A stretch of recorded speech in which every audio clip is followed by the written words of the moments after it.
Welcome back, everybody, to another episode of Comic Shop Talk on the Late Night Collectors community. I'm your host, Nico, and join with me today, as always, my co-host, Chris. How you doing? Hey, not too bad. How are you? Good. You know, as you can tell by my pom-poms here on my head. Honestly, guys, I had this St. Pat's cowboy hat, but apparently doesn't work well with the headphones. So here we are. I had to grab these off Christine here, but I want to let you guys know we are recording actually on St. Patrick's Day here, so already had a few enjoying the festivities and having a good time, and so I hope you guys are all doing well out there. And it was also my birthday weekend, so yeah, I've been having a good time all over here. But I had to make time, of course, to sit here and chat with comics, of course, with Chris, as always, guys. So always a good time. Comic Shop Talk. Make sure to like and subscribe us here. And, hit the like button. Check out our playlist here of all our past episodes. And also, you can follow us on Instagram at Late Night Collectors Community. That's where we post our weekly hauls. We are showing off kind of the covers that we get week to week, and some quick comments and things about them there as well. So you can definitely check out those videos. Me and Chris are being putting those out weekly, showing you guys what covers we pick up, what comics we're picking up. And it's nice to see too, because even like amongst the comics that we talk about, both of us here that we pick up, sometimes we get different types of covers for them, right? So it's kind of cool to see a sneak peek of what we'll be talking about that week. And that's always a lot of fun. So make sure to like and subscribe and check us out on Instagram as well. And this week, we're going to be talking about the new comics that came out for the week of March 13th, 2024. Also, guys, just to direct you over to other videos here on the Late Night Collectors Community YouTube page. Me and Chris are going to be having an upcoming video of cracking packs with the chat. We're going to be opening up some hockey cards, some Series 2 hockey cards, chasing that Connor Bedard rookie card. So we're saying this previous to recording. So here's hoping that one of us pulls one of those Connor Bedard rookies. It'll be, maybe I'll bring some of my birthday luck along with us, Chris, for that opening. So that'll be a lot of fun. So too. So make sure to check that out, guys. If you're into, sports cards, or just, want to see us, it's sometimes fun just to watch people opening cards, see if they actually get the good cards that they're looking for. Make sure to check out that video. Even this past week in the feed, we had a video of Rob, who's been here on the channel before, of course, from Late Night Chat Network, one of our hosts over there. And he's been on Cracking Packs of the Chat as well. He opened up a hobby box of the new hockey card series. So make sure to go check that out. And like I said, Chris was on a couple weeks previous to that, and Christine was on with Pokemon cards. So we have all kinds of stuff.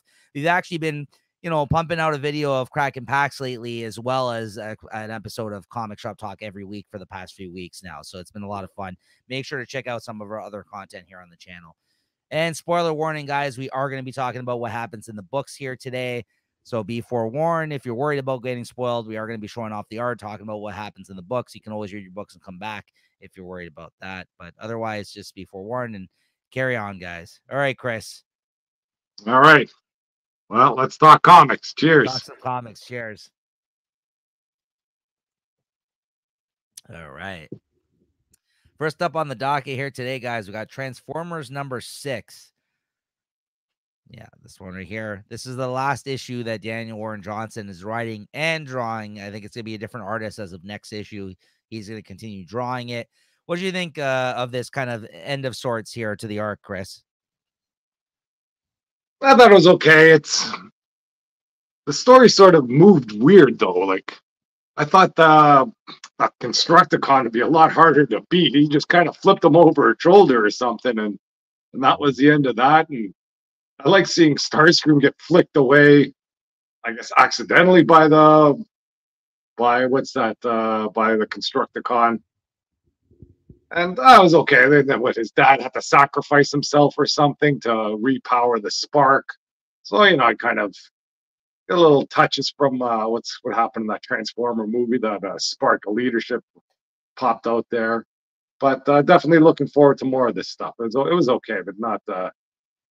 I don't want to say it didn't stick the landing, but I think the hype has been slowly kind of dropping off for me, at least. No, I totally agree with you. I was hoping I came here and maybe got some more enthusiasm from your end based on this. But not to say it wasn't good. I still think it was very good. But I think, yeah, some of the hype, I don't want to say either is it's dying down, but I think the expectations were so high at the end of this because I think it's been very good the first few issues that the end to this current kind of arc, let's say, was just like a bit underwhelming because we kind of praised it so much, I think, leading into this. So while it was good, it just, yeah. I mean, there's some really fucking cool parts. Like when he like starts like just blamming off with his guns here, like guns blazing, when he goes to guns blazing during this moment when Buddy's dad there sacrifices himself to go into the Energon. Like he basically goes into his power source and like sacrifices himself, it seems like, to like give them energy in order to re-energize Optimus Prime and save them. And then, of course, we leave on the cliffhanger of his son waking up from like a coma or something like that, whatever the hell kind of state he was in the hospital laid up, saying like, hey, where's my dad? And he just basically sacrificed himself knowingly to these robots' cause in this time of war for them, right? So here's the thing. I love DWJ, guys. You know how much I've praised his artwork on this show before. Chris likes him too, and I like his art a lot. I don't know, Chris, if you felt this way though. I feel like a lot of the action scenes in this particular issue, there was so much going on that certain panels, it was kind of hard to decipher everything that was happening in the action scenes in this one. Yes, you felt that way too, right? Yeah. Yeah, like it's big action, but they didn't seem connected or they didn't seem to flow. Yeah. Like you kind of have to look back to the other picture and go, what happened between the last panel and this panel that they ended up in whatever position they were in. Yeah. But, otherwise, it's still great to see kind of page by page. Yeah, this was really cool. This scene here, you actually had to flip the comic book. Like you had to like it's not showing up probably properly on the screen here because of the way it is presented, but you could actually see like the whole throwdown of Optimus Prime just picking up this fucking guy. Like you actually could like flip open like the comic book like that, which was really cool. Like I love that part of it. I love his art still, but I just think there was so much happening that he kind of had to, that he wanted to do in this issue, that he wanted to touch on, that he wanted to bring to a close, that some of the action scenes, it was hard to decipher sometimes what was happening while we were actually experiencing it. And like Chris said, like the flow was off for sure. But yeah, I'm glad you're right there with me in that regard then, because I felt that way while reading this, and I was a little let down. I was like, oh man, I hope this isn't just me like being on an off day. But yeah, I felt the same way that you did. Still very good, but just like again, like it didn't hit the highs I think we've experienced in previous issue when they were leading up to these moments. And the payoff was good while not great, I think. So anyways, what'd you give this out of 5 then, given that? Maybe about 3.75. Yeah, I got to give it the same. But overall, still a really good book, guys. Everything that we talked about through these first 6 issues, I think is going to be in the first trade paperback. So definitely check this book out. It is worth your time and effort and money. And honestly, the art's outstanding. I can't express that enough. It really has opened the doors, I think, for all this Energon universe stuff. And it was like Chris's favorite book of the week, I think like 3 times out of the first 6 issues or something, probably. Yeah. Mine a couple probably too as well. Yeah, it's been really, really good. But I just think that, like I said, our expectations were high on this one, and the series is going to continue on. And this is just another issue, I feel like, this time around. But yeah, I wish I could step away from this saying like, best of the week already, based off of the hype that we've had around this. But yeah, I don't think he delivered, honestly, on this one. So anyways, all right, Action Comics 1063, the conclusion of Jason Aaron's Bizarro storyline here. What'd you think of this, Chris? Yeah, I think this one was okay. It was a nice, good read. The story there, I think, with the same Joker still, that was interesting. And then I think when Superman kind of reveals how he has to, I guess, save Metropolis or whatever, and it's almost at the cost of Joker's sanity, because that would mean Joker would have to go back to the way he was, and seeing the Joker was aware of that. Some of the things I didn't just like, was some of this taking place in some mindscape or something like that, or Yeah, there's a certain point in time in this issue which they opened up with, which I don't think was established in the last issue where, or maybe we just both forgot. You're right. There's a part where they're fighting inside of his mind, the Bizarro Superman and him. So, yeah. And just the end. Well, once again, I don't know if this stick the landing in the ending, but this whole city's been basically on fire, and nobody remembers it after. It just kind of, I guess, it's comics. You can't have lasting effect, but if you're going to involve the whole city, there should be some sort of repercussion or some lasting effect. But this is like, oh, everybody's back to normal, where they had the firefighters out there killing people. It was almost like the purge going on. So that was tough to see.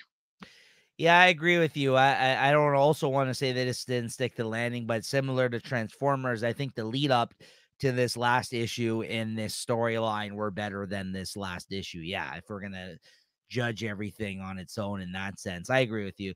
I think this was a good ending, but you know what? The end of the last issue with the reveal that he was going to go to the Joker for help, which, of course, in the Bizarro world, the Joker is not evil. He's the only fucking evil. And like, he's the only sane person amongst everybody who's turned insane because they're Bizarro creatures in this current state and time. Like, he happens, I guess, to be in Metropolis. That's another thing, which the more you delve into it, it's just like, it doesn't really make sense in that sense. Like, I didn't love, I like the idea of it, but in the execution of it in this issue, I was kind of like, I kind of hate that it has to be the Joker, who's like traditionally a Batman rogue. And I like seeing the other rogues mix it up with other heroes. Don't get me wrong. But like, I was like, does it have to be the Joker? That's the guy that helps him up out here. I don't know if it could have been like the Legion of Doom or something. They could have been the go-to team for him to help out, because they're all still, like selfless people or selfish people. And now they become selfless, if that's the opposite. Yeah, I felt that was like Jason Aaron just like, oh, I really want to use the Joker in this story because I haven't written him yet, but I'm gonna use him as like a different type of joke. You know what I mean? Like that's kind of how I felt like this was, and I was like, I'm sure it could have been somebody other than the Joker. I kind of groaned a little bit where I was like, they're really gonna. Like the Joker is a big part of this this conclusion. That's what I mean. Like I really liked the moment though, where like he turns to him and he's like, that all being said, I did like when he's like, if I change everything back now, you're going to become yourself. Like you're going to become evil again here. He's like, I know, I always do that. Like, you know what I mean? Like I still helped you. And I was just, it was a touching moment. I was just like, oh, that's fucking weird coming from the Joker. And then literally you see panel by panel on this page, like him turning evil and just laughing fucking hysterically again. I'm just like, right? It's just like the what could have been type moment, right? Like I did like that, but I just think also, do we have to use Joker? Like I was just like, really, you had to use Joker in this story? It just seemed weird and out of left field. But I did like the end though, when he looks at a reflection of himself, and Bizarro seems to still be in the recesses of his mind somewhere because he's like nowhere to be seen in actuality. Like, yeah, I don't know what's going on with that. Like if that's going to play out somewhere down the line. But honestly, though, John Timms, the artist, great fucking job on this whole. Yeah, the artist. This is honestly, he used to be the artist on Harley back before we started doing this show, Chris. Like that's kind of where he made his like name, as on our Harley Quinn series previous to this one that we've been reading. And Christine and me have been a fan of his for a while. He's a really great artist.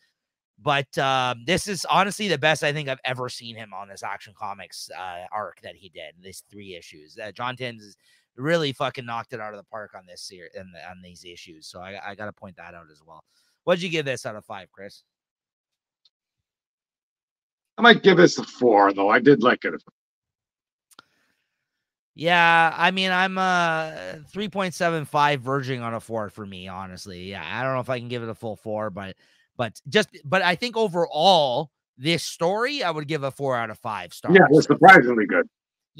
Yes. And I hate Bizarro normally. So like that's a big praise for me in that regard. Yeah. Jason Aaron did a good job on his short time on this Action Comics arc. So very good job.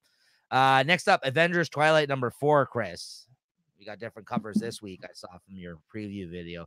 That's why you guys got to follow us on Instagram to see this sneak peek. It's got the A cover.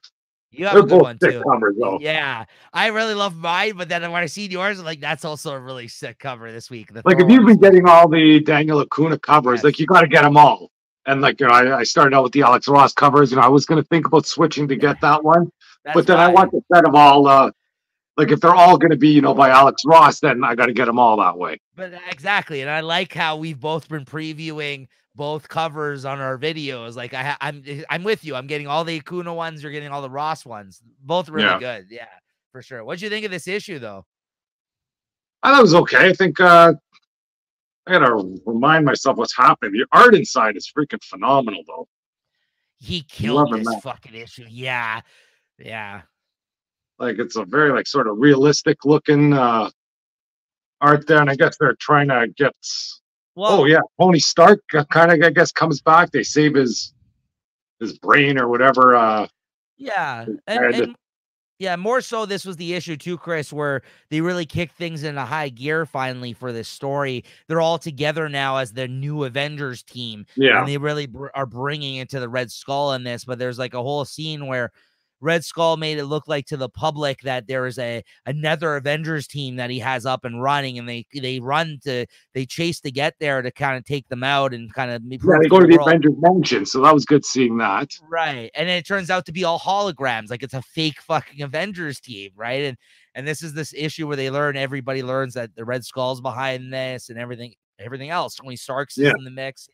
He's actually got his head in an actual Iron Man suit in this somehow, which is pretty fucking cool. I love that bit of it. But yeah, does it ring a bell more to you now? So like, yeah. Once all that happened there, then I guess now all the players are on the board and the pieces are set. Now we just gotta freaking get at the clash and see what happens. Yeah, I think this is the best issue of the series yet. I really dug this. I really like how, again, this is just because like everything's kind of coming to like fruition now that we've been setting up the last 3 issues, and we're all right with this 4 out of 6 issues now. We're basically just past the middle mark of this mini series. So like this was needed. And I think everything we've been building up towards here has just paid off beautifully here. I think in this issue, this is a really great issue, and the team's together. They know that the Red Skull is behind everything. The Red Skull reveals himself to Tony Stark's son, so he knows what the deal is here. Now, like you said, Daniel Acuna looked great in this issue. So yeah, for me, this is the best issue of the miniseries so far. I really enjoyed this one, and I like seeing all the different types of players involved here. Thor's back, original Iron Man, but just in different forms almost. Original Iron Man is still there. Cap is there, just old as fuck. You got Miss Marvel in the mix for like somebody different, as well as the different Hawkeye, who's basically somebody that was like the bullseye essentially as part of the that's like an ex-military person, which is pretty awesome too. So yeah, we have our Avengers team, and I think this is a very great story that built up to yeah, and then Red Skull's up in the fucking he's like in a mech suit of his own hair at the end, which is awesome, like an Iron Man suit. Mix of Ultron fucking technology, as you can see Ultron's like on the screen in the background there. So yeah, I think again, I've been enjoying this series the whole way through, but this was the issue where I think everything kind of came together that they've been building up to this point, and this was a big, nice payoff issue.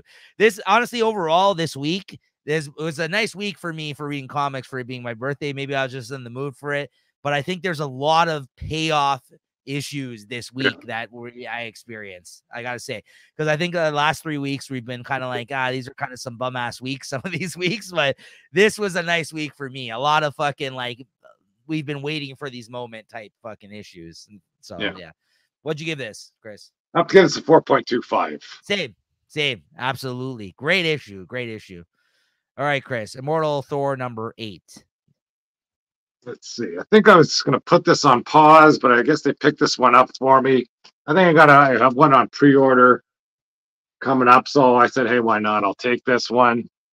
And I was kind of glad I did. The story is starting to come together now. You know, a lot of the last few issues have been, I guess, kind of retelling of some old Thor mythologies kind of mixed in with some other stuff.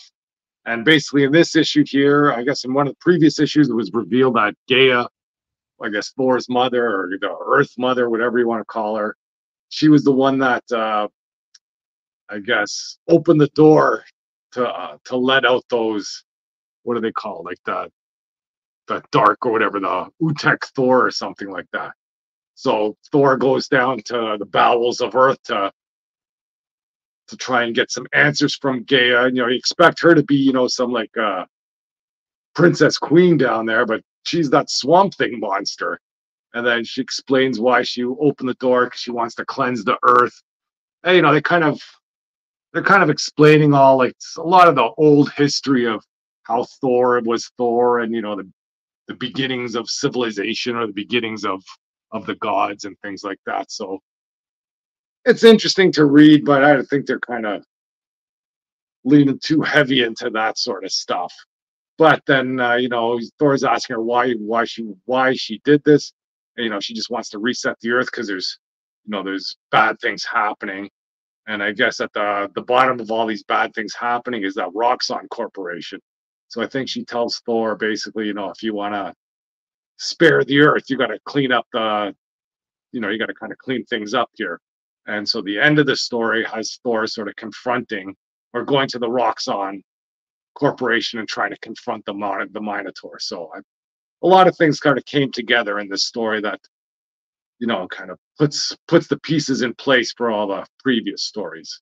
So I thought that was good, but that's not so bad. I was kind of glad I got this, and I'd rate this maybe a 3.75. Yeah, one thing I want to mention about this when I was putting the art together is the new artist on this fucking issue. I forgot his name, but he's the artist. I recognize his name. Maybe it's on the front cover there. Yeah, what's that? Robertson? No, open the issue, see the credits where it shows the artist, because I want to get his name right. He was the artist. He used to do the art on some of the issues of the Venom Donny Cates series. He's really fucking good. I really like the art on this one because of that. I was like, oh, like he brought like a new flavor. Not that the art was bad before this, but like I saw that, I noticed a difference with this issue with the artist on previous to this. I think he's on the last page. I think it's one of those last page credits, if it wasn't on the front. Yeah, Ibrahim Robertson. Artist. Okay, that is his last name. Okay, yeah, really fucking good. I mean, I really like the visuals while putting this together. Did you enjoy the art on this one too, or like, yeah? Yeah, you know, so why, you know, kind of suited the story. It was kind of gritty there because when he's, you know, traveling to the bowels of the Earth, there, going from a place where no man comes back from, things like that. So, because I think he's a new artist to this book. I don't think it's the same artist as done the previous issues, right? So yeah, that's the reason I noticed. Okay, next up we got Dark Spaces Dungeon number 4. I've been really enjoying this series. This is Scott Snyder's kind of like horror series that he's been doing over at IDW. This is, I think there's only one more issue left. That it said by the end of this issue, I think it said the conclusion is next issue. Which, you know, I'm a little disappointed by. I'm surprised that he's just doing this only 5 issues, but you know, I'm not that bothered by it. I think this has been a great story, and if it's not going to go on forever, that's not the worst thing in the world either. But in this issue, the father of the kid that's been abducted by this guy that's puts these kids in dungeons is working alongside the cop who was also a victim of this guy from back in the day. And at this point, he got thrown off the case. So this FBI guy is just like literally helping him just to help him. And they're both basically, you know, doing something that they shouldn't be. They tracked down an old, I guess somebody who used to take care of the guy, apparently, that they found out, that turned out to be this guy that is the guy who puts these kids in the dungeons. I don't know if it's like his grandmother or his mother, or just like she's an older lady. I can't remember what she is to him, but like she's somebody that used to take care of him at some point. And she gives him some letters, and the letters are addressed to her from him when he went around the world. And it was almost like he was basically letting her know his whereabouts somewhat, what he was up to. So it really helps point them in the direction where the last time that it was addressed to her, like where this letter would have came from, like where this guy would have been. So this guy, who I guess has some sort of business connections, was able to get on the phone with somebody and figure out where this guy might be situated, and the cop and him go there to basically bust this guy. But the really fucked up creepy thing was, oh, that's who she was to him. I forgot.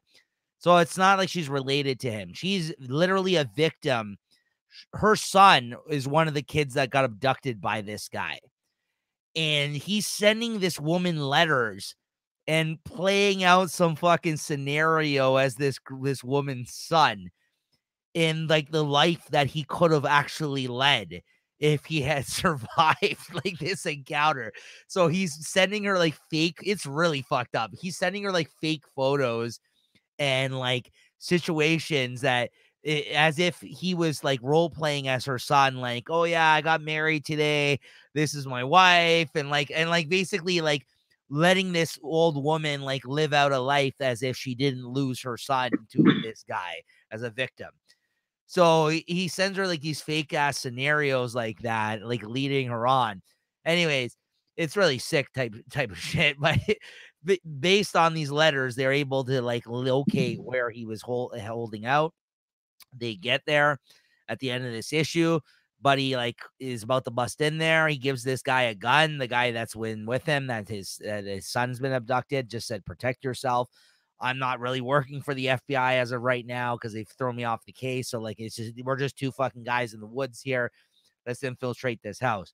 So they basically, but they're about to bust in on this guy's cabin or whatever that they found the address for, that they think is the guy responsible for this.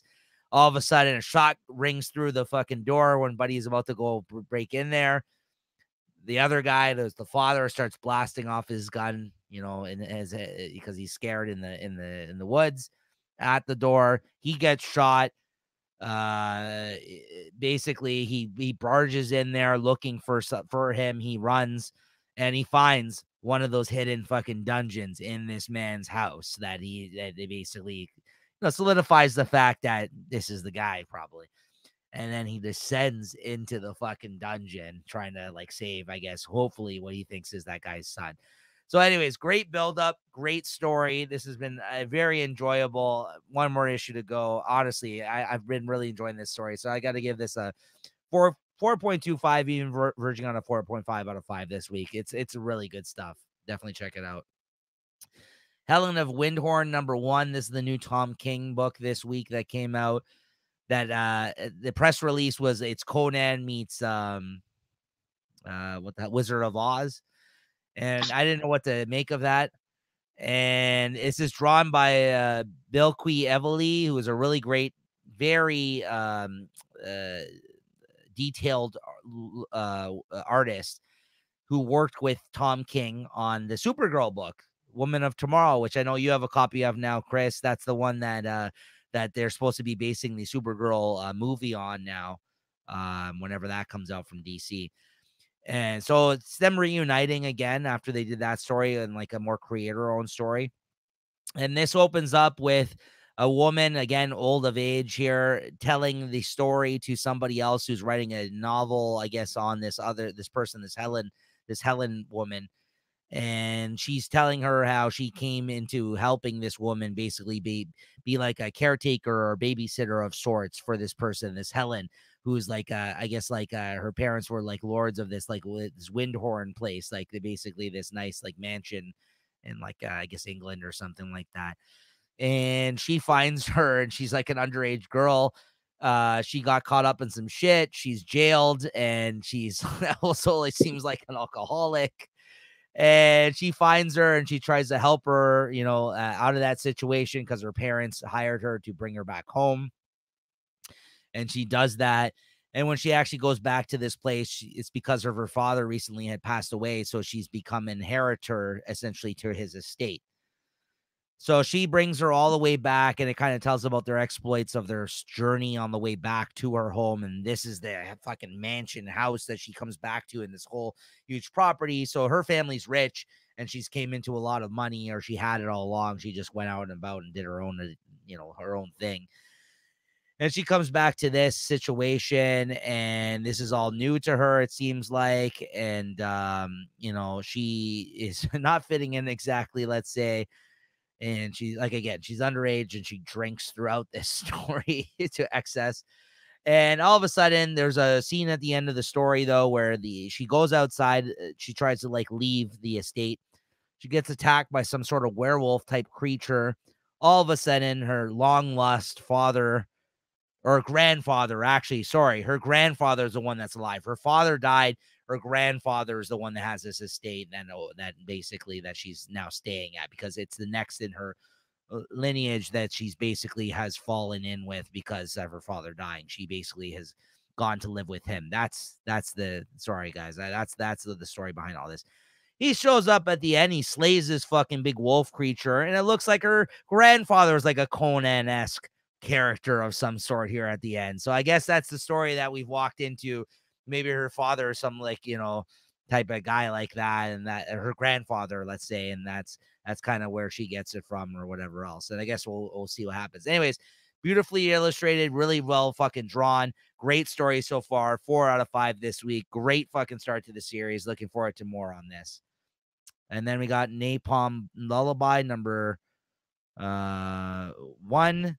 Chris, you read this one as well this week, right? This is the new Rick Remender book here. What do you think of this? Yeah, it started out pretty interesting, and got that dystopian society, and I think was this with some bounty hunter that has those halos or something. Yeah. And he was trying to sell them. And, you think he's kind of going into some brothel, but it ends up being, I guess, some sort of projection. And then I don't know if those two, brother and sister, are going to be the main characters of the story. I don't know if they're good guys or bad guys yet. But it's some interesting stuff. But it's that Rick Remender weirdness. It's, if you like it, you like it. If you don't, you don't. But it seems to be hitting sort of the same notes as that Sacrificers. Yeah. But just different, just a different, whatever time period, or I guess there's humans. Maybe I should be reading this one instead of the Sacrificers. But it was okay. What did you think of the art? I thought it was okay. It wasn't anything spectacular in my books, but it fed the story well. Yeah, he's worked with this artist before. He's a French artist, Bengal. I think he did another book with him, Death or Glory, I think it's called.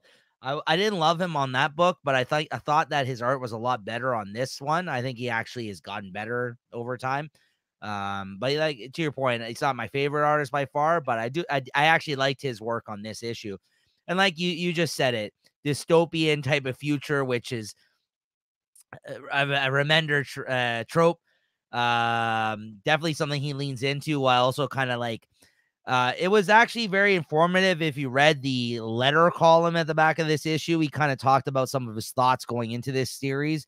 Kind of trying to relate it to today times, if you lean too much into certain religions or certain ways of life and stuff like that, where it could kind of lead you if you're kind of all in on some sort of ideology of life and the way things are. And I think that's kind of apparent, with wherever this dystopian future,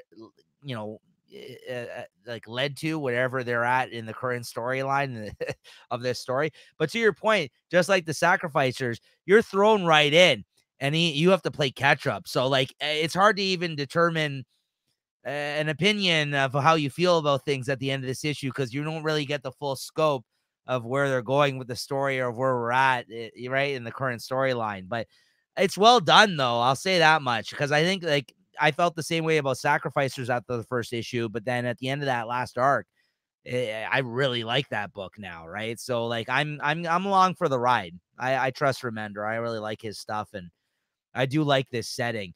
It seems like there's going to be some more things afoot here. I guess we'll see what ends up happening with all that. But yeah, not a lot to kind of like I said, it's hard to determine what's the full scale of what's going on here, though, by the end of this issue, even though if it's an oversized issue. So, but very cool nonetheless. Yeah, that was really cool at the end.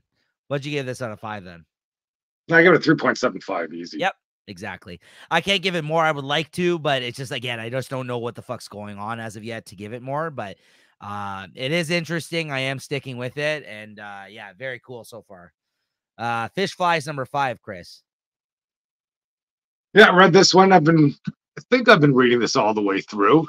But this is a wacky story, though, and it just keeps on getting wackier and wackier. I guess in the last one, they took off with that old couple or that old man, and they're on the bug, and the kid are on the run from the police or something. Yeah. And that old man was up to no good. Yeah. And where right away when they told him, you got to go hide in the dungeon, you go, yeah, that's not good at all. At least they didn't stretch that out. Basically, the next panel, they're kicking the bug down there. Yeah. And and taking the kid away. But then when you kind of hear their story, they're like, oh, this bug is no good. We've been through this before. We're just trying to help you. You don't know if you can believe them, or if you don't know what's up with this bug. Maybe this kid is just, misguided. And it's nice seeing the cop and I guess that's the mom there of the kid that died in the beginning, right? Yeah. Yeah. Yeah. She's looking for justice. She's talking to that cop to, you're the only one that'll do this. And I think he made the decision, at one point that he was going to follow through on this, not go to his new job because he was taken off the case. So there's a lot of big things, big storylines that were pushed forward. Yes. And I guess the bug and the kid get free here. I don't know. I might have to see what happens there in the end again, where they're back in the river, and they look at each other. They look at the reflection of the river. Do they jump into the river and disappear at the end, or yeah, he leads something else like that?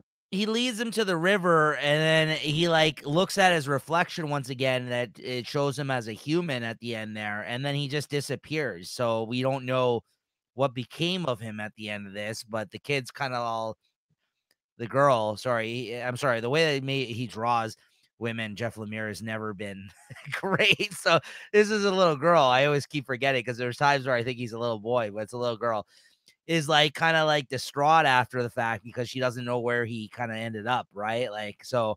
But again, he's there as he helps her in this situation where it looks like these older folks are gonna almost abuse her or hit her or something, and he seems to have saved her a couple of times. But this time when he runs out with a shotgun, he jumps away, I was like, what the fuck is going on here? Yeah, to your point, it's we kept thinking up to this point that they were going to peel back, and the reality of it was going to be hey, this is actually the criminal, and this is just through the little girl's eyes.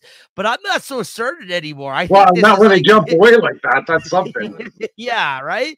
I think this is legit some weird fucking type shit going on here, right? So I agree with you. Like I said earlier, a lot of books, this was the issue that came out this week where a lot happened, and that we were waiting on, and these fucking great big issues, this is one of them as far as I'm concerned. I think at the end the cop starts putting the pieces together too, and I sort of like that in comic book tropes, where you can see that I think he's on his way to the old man, or he's there already at the end too. So all these kind of separate story worlds are all starting to collide. Yeah, so that's pretty interesting too. Great issue. Yeah, no, I agree with you. This was a really good one, and a lot kind of needed to happen with 2 more issues to go, and it did. It was. And it wasn't a very wordy comic either. When you look at some of these pages, there might be nothing on there. Yeah, I mean, again, I'm a huge fan of Jeff Lemire when he writes and draws his own comics. I think he excels when he does his own work compared to if he's just writing it. And someone else is drawing it. These ones are always a little bit more personal, I feel to his sensibilities, and I think he just does a great job. And this was just a great example of that. I think this is overall, this has been a great series, but this was one of the best issues, if not the best issue, I think so far. Yeah, for sure. What did you give this out of 5? You got me, Tom. I was thinking of a 4.5 now, but I'll go 4.25 at least. I agree with you, but verging on a 4.5. It's right there, honestly. It's rubbing against it. 4.35. Honestly, I'm right there. This was, I'm not going to say if it is or not, but this is, for me, in contention for favorite of the week this week. This issue. Really good stuff. All right, next up we got Wesley Dodds, the Sandman, number 6. This is the conclusion of this miniseries that I've been reading, and Riley Rossmo is the big highlight of this series for me, the artist on this series. But Robert Venditti has been telling a good story, and honestly, I think he stuck the landing 10 times this issue. This is a really good fucking end to this story. I mean, he figured out the last couple issues who's been really up to everything that's been going on in this series, who's been intruding themselves into his life and been really messing things up for him. And the last issue led him to one person who led him to the real person behind everything, which is this guy that was a friend of his father's that basically brought him in to steal his ideas for the army, his gas kind of technology, like his science that about knocking people out with gas weaponry. And yeah, this was just basically a throwdown conclusion of all that. So I think it was a really fucking tragic end, and a really a lot of action here at the end. Really well told by Riley Rossmo's art. He throws down with this guy, about it, the fact that they have so much history of him being his father's best friend before he died, and him having to come to terms with this was a big deal. And basically, there's a moment here where he's fighting him, and he has his notebook of all of his secrets, basically everything that he has learned about concocting these gas weaponry, and that he's going to use for things that he doesn't want him to use them for. He basically throws this notebook in the fire during the fight. To his dismay, he freaks the fuck out because he's like, now only the secrets are in my head, and everything I've learned I'll have to myself, and you're not going to use it for bad things anymore, and for evil, essentially. And he fucking just he beats the shit out of him. He just proceeds to fucking beat the shit out of him. He shoots him. It looks like he's gonna win, but then all of a sudden, the woman in his life, love of his life here, she comes in, she shoots him from behind, catches them all in the act, and saves the day, essentially. And at the end of it, which was really cool how they kind of brought it all back around, he's at home, he's with his woman there, and the JSA show up on his lawn and like, hey, we've heard that you've what you've been through, and I think you can become useful to us in aiding us against the evils of this world. Why don't you join the Justice Society of America? And that's where the original Sandman character was. Wesley Dodds was a part of the GSA. So it kind of links back in with the whole GSA. So you see like the Spectre, the original Flash, Hawkman, Green Lantern, Dr. Fate, all. Yeah, very cool ending that they all showed up on his backyard at the end there, being like, yeah, hey, we'd like you to join the JSA, because that's where that character is originally from, right? So very, very cool. I give this a 4.25 this week. Honestly, stuck the landing. Again, I'm going to sound like a broken record. One of the best issues out of all 6 of these in the miniseries, and I give the whole series like a 4 out of 5. Very good stuff. And then you got Black Widow and Hawkeye number 1. Which I checked out because I like this team up between these two characters. I've read other miniseries that I've enjoyed with them. Stephanie Phillips as a writer, I really enjoy. And the artist, Villanelli, I think it's, I've seen him on something else. I can't recall what, but so the whole way through, I was like, okay, I have some good people involved in this book. You know what though, Chris? She's the Venom, which I know you're more familiar with now. She's the Venom Black Widow in this series. So I was not as excited for that aspect of it once I started the book, and they start off with her being the Black Widow with the Venom powers here. It's kind of cool. She's got all her spiders that kind of like can just swarm somebody, and they're like all the Venom symbiote spiders, and they basically just like can like consume somebody. It seems like it's kind of cool. Kind of go get their memories or something like that. Right. But I think you made this point when you talked about her showing up in the Venom series. She's enough of a threat that I don't feel like we need to give her Venom powers. Like, it kind of takes away from her as a crazy super spy. Like, you know what I mean? Like, she doesn't have to worry about stealth or, right, agility and all that. She's got power now. So all of a sudden, she's in a book where she would naturally match up with somebody like Hawkeye, but she's got Venom symbiote power. So I'm just like, I don't know. I just don't love that right off the get go. I'm just like, I don't know about that. So, anyways, Hawkeye's got himself into, in a corner here. He's not so well off right now. Again, you don't really know why he's on the run or what he's done now in this issue. And Natasha is out there trying to help him. She tries to like track him down and get a hold of him and see what's happening. Help him out because that's what she does. They're friends, and they also had like, on again, off again relationship in the past. And she meets up with some of her friends during this. And, I don't know. I don't love certain aspects of this book, so I'm not going to continue with it. I'll tell you right now, but very cool look, I guess, with her as the Black Widow Venom. Okay, whatever. But she shows up. She ends up tracking down Clint, and Hawkeye here, and he tells her basically the reason why he's on the run and what went down with him. It's revealed that he killed like some sort of Russian that's very important to things that I guess is waging war, kind of somewhat real life what's happening right now. He's instrumental in things that were going on with Russia and maybe the states' relations. He ended up sniping him from afar and like took on a job to take this guy out.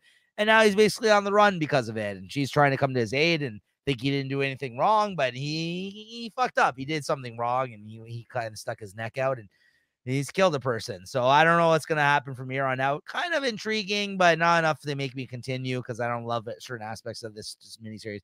I give it a 3.25 out of 5, though. So, but that's it for me. I think I'm out on this one. But, if you like these characters and you don't mind fucking Natasha being a fucking Venom symbiote character now, yeah, go for it. Fall of the House of X #3, Chris. We got different covers on this one, too, I think. I got this connected. I just got the A cover. Yeah. All right. What'd you think of this, Chris? A lot happens in this book, but with all the tie-ins and all that, you think this story would be able to be spread out a bit. Like the stuff with where it starts out with Juggernaut, with I don't know what he's doing with the Krakoa tree, pulling along, and I don't know what that has to do with any of this story. I don't know how that fits in, but kind of once they get back to the main story there with Cyclops, I guess escaping or leaving with the Orcus, I don't know, human or something like that.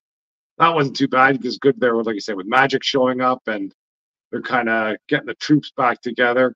But then they jump out to Araco or something. I don't really care about them too much. I don't know how they fit in the story. They kind of spent a few pages with kind of Destiny talking about, what her visions were about the X in the sky and, and how that sort of came true. But, I think the best parts of the story I did like were the Cyclops ones where he goes back to his moon base and, because that's the last place they saw Nimrod there, and Nimrod ends up being there. Yeah. And somehow this Orcus lady, has some sort of history with the Nimrod. And, there's another big death there, like the two big deaths. I don't know if you want to talk about them. I guess Dr. Stasis. Yeah. And, I figured they could spend more time there. I thought he was like a big bad. And, they did kind of, I guess, compress time so he'd suffer longer, but he didn't really suffer in the pages. Like, he was dead in like 3 panels or something, I thought they'd make him pay a little bit more. I mean, I love this issue. I think this was, like I said, like a lot of things happened in the issues this week, and a lot of issues were kind of playing off the buildup that we've been experiencing, maybe what came before them. And this is one of those for me. Like, we're halfway through the miniseries right now. I think we were expecting big things moving into this series. We didn't get them necessarily. In this issue, a lot of big things happen. For me, this was excellent, like almost flawless in art and storytelling. I really enjoyed what happened in this fucking issue. There was a lot of great stuff that happened. Like you said, from the Emma Frost shit, where she just kills somebody and then she takes a drink from her flask after she fucks over Dr. Stasis. I thought it was just like a great character moment. And then like even the Shadowcat shit and like how what's her name came and like roasted him after this, Firestar or whatever. What is that her name? What's her name? Yeah, it's Firestar. Yeah. I love how that happened, and they kind of gave her props finally. Like, we know what you went through to kind of keep your identity like without revealing your identity, and thank you for that. And we really needed you in this. Like, it kind of like, and then she just shed a tear, like, 'cause she like literally Yeah. roasted Well, this what did she body. really do? Would you look back at the story? What did she do? She didn't do anything. I don't think a lot was like shown, I think, to us as readers, but she was in captivity. We have to think for a certain amount of time being a villain, right? Like, I mean, like there was a lot of time where she was. I get what you're saying, but there was a lot of time she spent behind enemy lines. That's enough, right? Come on now. Yeah. You're not sold on that. But yeah, this whole Nimrod part at the end, too, the whole Cyclops shit leading up to this was also excellent. Like, I Yeah, thought it I was like that great. part for sure. He literally You almost start twisted. feeling sorry for this doctor, and then Yeah. you know, boom. She's like, "Oh, my husband's still in there somewhere." You know, She oh, turns to, like, Nimrod, you're okay. You're okay. he like cracks her fucking neck in one move. I was like, Jesus Christ. Again, this is more like what I would expect from Nimrod, not that stupidness in the X-Men series where Spider-Man is ramming into him with a truck comically, and he's just like, "What's going on?" Like, Yeah. right? Like, this was more in line with what I expected him to throw it. And then at the end, they Oh, revealed that yeah. the big fucking Orcus base is literally just a planet crusher. It's just crushing. Like, it's literally like an orb that's like a sentinel in of itself that just like crushes the fucking planet, which I'm like, that's a whole fucking idea Oh, right that thing was there. coming down. It wasn't taking off. No, I think the whole thing with that was that So that thing's coming down and crushing the earth. that's what I got from it, is that they're using it as a battering ram of sorts. Oh, maybe. I had to look at that. I look at that. I can see it now. I thought it was Yeah. like freaking. I thought it was the reveal of the base and it was taking off or something. No. I think this is what they said here at the end. It said, we calculated that we'd have the greatest chances of success if mutants and humans were at each other's throats. You would not look up to notice the sword over your head. Sentinel City is not any outpost or mine. It's a tool to sterilize this hellish planet once and for all. I thought that's what I took it as. Maybe I'm wrong, but I think that whatever this fucking orb is, this Sentinel City, I think it almost like, is it not being able to take off, or was it, is it a I don't weapon? know. I thought it was like That's what I was in the impression, but now you're saying that it's bouncing into Earth to destroy it. Well, maybe that's what it is. I think that's what it But is. it's like the Death Star reveal, you know. Well, that's a fully functional battle station. Yeah. No, I thought it. I the way I looked at it is like it's literally a weapon in and of itself. Like it's like a battering ram of some sort. I don't know. Maybe I'm wrong, but I don't know. It was a really fucking interesting conclusion to this issue. Like, led up to that, I was like, "Holy shit, what's going on now?" Like, right halfway through. So, what'd you give this out of 5? I give it a 4. Nah, I gotta give this higher. I mean, it's 4.25, verging again on a 4.5 for me, maybe a 4.5. I like this issue a lot. I thought the art was great. I thought the story was great. So, all right, next up, Dead X-Men number 3. Yeah, 3.25 max. Not much to say on this one. I don't know what's going on in this story. They're really stretching this. We got to find them more before. They got to find her the safe life before she dies. I think at the beginning they go to some wacky world, and it's not what they expect. You see some wacky things there, and they call to whoever pulls them out. Hey, pull us out of here! This is crazy. And then I guess it takes them to the credits, and then they go to the real world. So it's almost like just another color by number sort of story, and I forget which other one. So while I don't disagree with your opinion on it or your rating, I will say that I really do like the concept of the whole slider aspect of it, like you've pointed out before. Like, I do like that this is a team going to different worlds and different fucking timelines of the X-Men, trying to like straighten shit out, but it isn't done well. Like, I'll say, like, you know what I mean? Yeah. Like, I like the conceit of it. I like the concept of like, this is what the book is, but the execution of it isn't that great, I will say. Yeah. So it's kind of like a what if could have been a great book or miniseries, but it's just not hitting I would like it to be, but I get what he's going for though. I do like the idea behind it. I do. Yeah, like, they could end up in decent worlds, but I don't know the reason that they go there. And it's almost better if they couldn't find the Mora and they're stuck in those worlds. It'd just be like Sliders. You're stuck in that world for 3 hours or whatever, 3 days, and you just got to try and survive there without messing things up. Well, and then you find out all the weird stuff that's going on. Right. Well, the funny thing about that too is that the X-Men series that is exactly like that I love, which came out in the I don't know, like 2000s or something. I have all the trade paperbacks. I've read them all. It's great. Is Exiles, which is like the Sabretooth and the Exiles. Like that's the whole reason they called that series that, because he's going and pulling different versions of himself from different universes. But essentially there was an X-Men book that was called Exiles, where it was a bunch of random X-Men from different universes that were brought together, essentially like a Sliders type concept, where they're brought together to they were led to believe which is what you learn later on, we're supposed to be helping the timeline, but it's anything but that. So that's what I mean. Like I also think this book would have been way better if it was like it was earlier in the Krakoa era. Yeah. Like at this point in time, who the fuck cares about this? You know what I mean? Like they make it seem like this is like some important fucking book in the grand scheme. It's not. Like, the title doesn't matter either. Dead X-Men. Right. They're not dead. What's going on?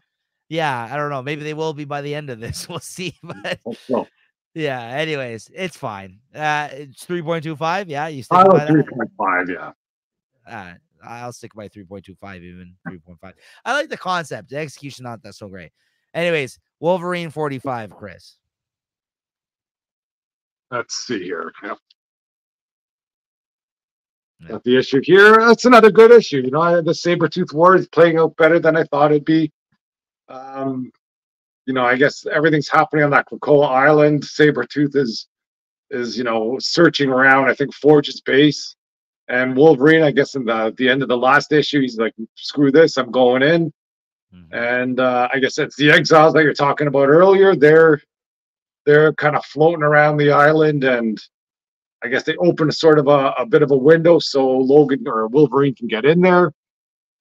And they're about to throw down, or Wolverine's searching out Sabretooth in in Forge's lair. And you think Wolverine's about to lay the smackdown on him. And I guess Quentin Quire put the bamboozle on his mind. And he thinks he's back in the olden times with Creed. So I thought that was a good little twist at the end. Yeah, it kind of is tying into what we had known previously with Creed. Him hoping that he joined him back in the X-Force type days, and maybe that's he's getting his wish here by the end of him thinking that he's like in that timeline. I don't know if that's Creed is also going to be experiencing that moment with them, or yeah. But unfortunately, like for me, like this is a good issue, another good issue. I've been loving the Wolverine, the Sabretooth War stuff, but I feel like this was like for me at least. A sign of like the momentum had to slow down at some point in a 10-issue fucking event. And for me, I think they put the brakes on a little bit for this issue, and it wasn't as I think as exciting, let's say, of those previous issues leading into this. Not to say it was bad. I think it was fine. It was a good issue. But I think everything leading up to this point has been more exciting in that sense. And this is one of those things where they just had to lay some groundwork to what's going to come, ahead of us here. Because we are only halfway through this storyline, this event, right? Yeah, it's too soon for them to have their final battle. So I guess they put the mind whammy on them. And I guess Wolverine and Sabretooth are going to fight through some of Forge's, I guess, whatever defenses that he left behind for whatever they're looking for. Mm-hmm. So what'd you give this? I got a 3.75, maybe a 4. Yeah, I give it 3.75 this issue. All right, last but not least, we got Amazing Spider-Man number 45 this week. John Romita off the book, at least he's on the cover, but not on the actual interiors. Can't you just give us a full break from him? But we got Carmen Carnero as the guest artist on this issue. I don't think has been on this title as of yet. So yeah, what do you think of this, Chris? The art is a refreshing change. I loved it. It was good to see that. And, you know, I guess the gang wars in the rearview mirror. I like some of the beats of this story where they're trying to help Anna, Mary Jane Watson's aunt. You know, it's fun seeing her as I guess whatever, she's demented or whatever her problem is, but she's just mean to everybody. She's yelling at everybody. And I guess Spider-Man breaks into Ravenscroft, and kind of odd how he gets to put the cure in her, and I guess the cure works instantaneously. And so that was some good stuff there. And was that the Adaptoid or something? That brain that was out there earlier? Yeah, the human. Not the Adaptoid. There's that living computer or something like that. That was yeah. It was in the Amazing Spider-Man, whatever, 6,000 or 1,000 or one of those big issues. So it's good seeing that sort of called back. The living brain or whatever the hell his name is. Yeah. Right? Like, yeah. That was cool. That to do with things going on there. Mm-hmm. And, you know, I like some of the encounters there. You got Peter and Mary Jane together talking with Mary Jane's aunt. You know, that's stuff with Jack Black, though. Like, I don't know about that. They got to write that story or do something with it to make it make sense, let's say. But other than that, I thought a lot of the stuff was a refreshing change from what we've been reading. Yep. And, you know, even though this is by no means great, I freaking loved every bit of it. Same, absolutely. No, I think you hit the nail on the head. I think it was quite the change up from one issue to the next after we were feeling down on Gang War. It's almost like if Zeb Wells phoned that last one in and he's like, well, I better fucking actually bring my attention to this new issue because people are hating on this fucking last arc, because I thought this was excellent, this issue. I loved every bit of it, like you just said, same. And so many new things, plot threads, it seems to started up. He talks to Sandman and Ravencroft. And then that whole conversation by the end of it. Sandman freaks out when he goes, yeah, I'm a friend of Spider-Man. Yeah. And then it hints to the fact that the fucking Sinister Six is trying to get back together, which I am a sucker for a Sinister Six fucking storyline. You're going to bring the Sinister Six back? I'm all here for it. And like, got some other enemies, like enough already. Green Goblin, Sinister Six. Did he just have the Sinister War in the last one? Come on. Yeah, they did. But this is Sinister Six, Chris. Come on. It's somebody else, man. He's got freaking, I don't know, have him fight rocks on people or something. I don't know. Enough of these guys. No, I disagree. I love the hint of the Sinister Six coming. Like, who's in there? Like, freaking, who's Kraven? I know, like, Kraven, the Vulture. Yeah, what's Kraven? Is like Kraven's son's freaking brother now or something. Electro, Mysterio, and fucking Doc Ock, and they're looking for one more. Like, why not? What do you mean? You fucking Sinister Six? I've had enough of these guys. Let's get somebody new in there, and not the UFOs either. Let's get some good villains in here. All right. I mean, I liked it. Don't need to go to Miles Morales on their coffee break and have their coffee tea party and bring some of his crazy freaking villains over. Wow, hating on the Sinister Six. Enough of these fucking guys. How about the whole Norman parts with him? He offers him the continuance of his job at. I thought that was interesting too. Yeah, I thought it's nice. But now that the cat's out of the bag, that Norman's going bad sooner or later. Like, at least when he didn't know, like, oh, maybe now they're gonna do it. But when it's when it's kind of not revealed, but I think it's been out there that he's sooner or later he's going bad. Right. And it's probably sooner rather than later. So, now every time you hear him say something, it's like, ooh, oh, look at that sneer in his eye. Oh, there's evil back in his soul. So, or if he does something nice, go, oh, he's doing it because he's got some bad intentions. What'd you give this out of 5 then? I'll give it a 5. No, I'll give it a 3.75. Oh, shit. That's objective. If I wanted to, I'd give it more, but it's like nothing great was in there. I really liked it. I liked it a lot too. I give it like a 4.25. I really liked this issue. I thought it was a really good issue. Maybe I'm just so happy to be away from Gang War. I don't know. That's what I'm worried about. That's why I can't give it more, because I think I'm just so happy it's not Gang War that You know, anything on there is freaking awesome. enough. You know, you got a new Fair enough. artist. Like this You new need- artist that could be garbage, or I wouldn't even know. I go, oh, fuck, this is beautiful. You On a need freaking more. frame this and put it on my wall. Yeah, you need more. Okay. All right. Well, that's going to do it for the comics we want to talk about this week, guys. Chris, what are you looking forward to reading next week, man? Hold on, let me get this ready for you. I think it's not a big week, but we'll I see. have a decent sized week, I think. Oops, that's not it. I'm trying to pull mine up too right now. Yeah, so it's for March 20th. Yeah. I'll probably be reading the Fantastic Four. I might get a copy. I know they've been giving that to me lately, and I've been almost taking it. We've got Invincible Iron Man 16. The Web of Spider-Man 1. Yeah. Seen some previews for that. I don't know. I think it's talking a lot about the other Spider people, not so much Spider-Man. Okay. Spider-Man. We might have got roped in for the Greg Capullo cover on that one. Yeah. Well, it's still a good cover, so I don't mind that. It is. Yeah. We got Superman 12, Wonder Woman 7. I might read this with April special. I don't know what that's about, but Nightwing 112, I guess. I don't know if I got that one or I'm just reading it. And that's it, unless it's some image stuff. I got the 25th oversized issue here of Batman Superman World's Finest. I got Nightwing as well. Nightwing 112 and Wonder Woman 7. Cobra Commander 3. Web of Spider-Man #1. Oh, also X-Men Forever #1 comes out next week. Oh, Chris. yeah, I got that. Yeah. And then, there's some stuff I'm going to probably be reading digitally, but I don't have that list handy here. But, I think it's just the 6 of issues there that I'm picking up in physical release. So, we'll see. We'll see what next week brings then, because I don't have that list handy here for you today. So, we'll see what I end up reading online as a lark here digitally. But those are the only physical releases I'm picking up. And hopefully that X-Men Forever is not a bunch of bullshit. We'll see how that goes. But yeah, worried.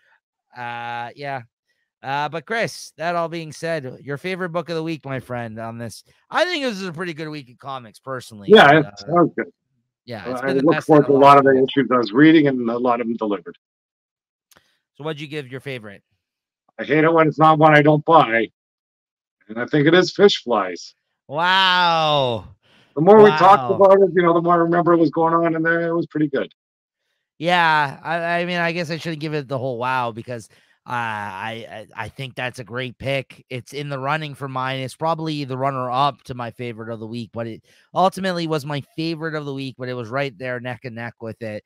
So I'm happy you gave it to that one. I agree with you in that. But you know what? I got to give it to Fall of the House of X #3 this week. I really enjoyed what I thought was, a culmination of a lot of events leading up to this issue.